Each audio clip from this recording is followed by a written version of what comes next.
안녕하세요. 저는 기후물리연구단에서 조 프로젝트 리더로 있는 추정은이라고 합니다.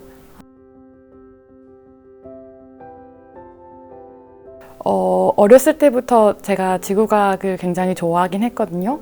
그래서 할머니랑 옥상에서 이렇게 노을을 자주 바라보면서 노을은 왜 붉을까 이런 질문도 많이 했었고, 또 아버지께서 일본에서 일을 하시다가 한국에 귀국하신 적이 있었는데 그때 이따만한 브라운관 TV를 들고 오셨어요. 그 한쪽 모서리가 깨져 있었는데 그게 알고 보니 1995년 일본 대지진 때 오사카에서 이제 지진 활동 때문에 깨지신 거더라고요. 그래서 그런 것들 보고 자라면서 자연재해는 왜 생길까? 왜 여긴 좀 더 빈번하게 생기는 걸까? 그런 거에 대한 질문을 했던 것 같고요. 결정적으로는 고등학교 때 지구과학 선생님께서 취미생활로 천체 관측을 자주 다니셨는데 그 수업 중간중간에 하시는 그런 말씀들이 너무 재밌더라고요. 그래서 지구과학에 더 빠져들게 되고 조금 더 깊이 나도 취미생활로 연구도 하고 공부도 하는 그런 사람이 되고 싶다라고 생각했던 것 같습니다.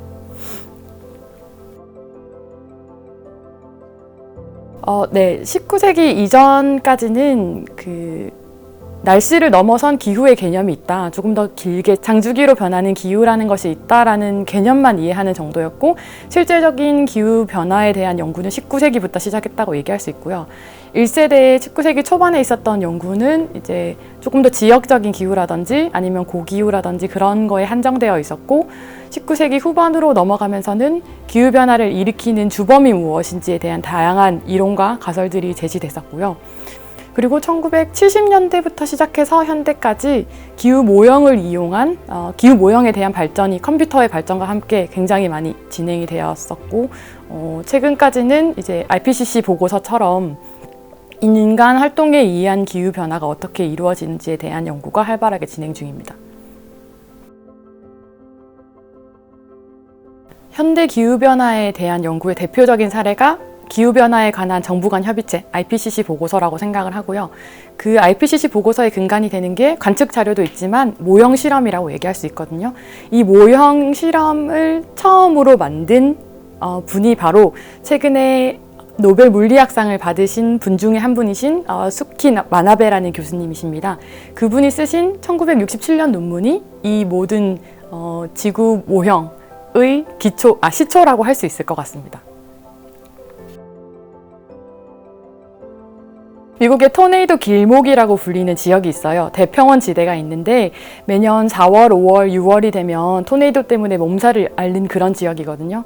그런데 해마다 이 토네이도의 변동성이 굉장히 큰 거예요. 어떤 해는 50개가 발생하고 어떤 해는 500개가 발생하고.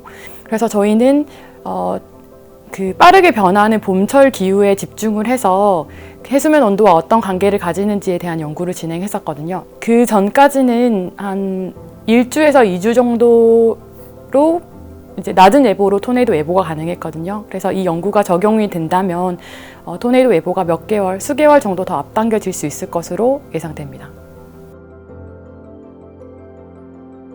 네, 일하는 환경에서 가장 중요한 게 일하는 환경과 같이 일하는 사람들이잖아요.